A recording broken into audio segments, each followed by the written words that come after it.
అధ్యక్ష 2003వ సంవత్సరంలో ప్రభుత్వం ఉపాధ్యాయులను నియమించుటకు ఒక డిఎస్సి 16/11/2003వ తేదీన నోటిఫికేషన్ ఇచ్చింది అధ్యక్ష.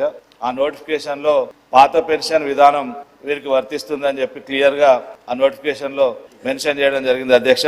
కానీ వీరి నియామకాలు వచ్చి 2005లో నియామకాలు జరగడం వల్ల అంతకన్నా ముందు 2004 సెప్టెంబర్ 1 నుండి పాత పెన్షన్ విధానం అమల్లోకి రావడం వల్ల వీరందరూ కూడా కొత్త పెన్షన్ విధానంలోకి రావడం జరిగింది.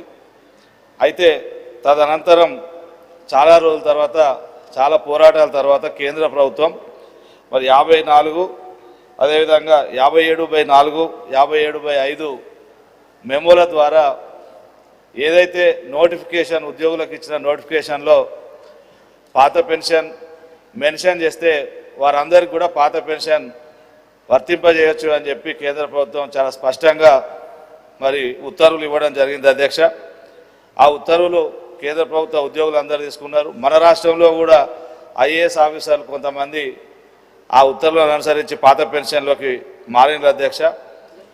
మరి ఉపాధ్యాయులు దాదాపుగా 6,500 మంది ఆ రోజు అపాయింట్ అయినారు. ఇతర ఉద్యోగులు పోలీసులు ఉన్నారు, ఇందులో ఎక్కువ 2,500 మంది. మరి సుమారు 9,000 మంది ఉద్యోగులు మరి ఈ కేంద్ర ప్రభుత్వ ఉత్తర్వులను అమలు చేయమని చాలా కాలంగా అడుగుతున్నప్పటికీ కూడా మరి రాష్ట్ర ప్రభుత్వం నుంచి స్పందన లేదు అధ్యక్ష. దీనివల్ల ₹1 కూడా ఖర్చు లేదు, ప్రభుత్వానికి ఎలాంటి ఆర్థిక భారం లేదు, న్యాయపరమైనటువంటి చిక్కులు లేవు. పైగా ప్రభుత్వం మేనిఫెస్టోలో అధికారంలోకి వస్తే సిపిఎస్ను రద్దు చేస్తామని కూడా చెప్పడం జరిగింది.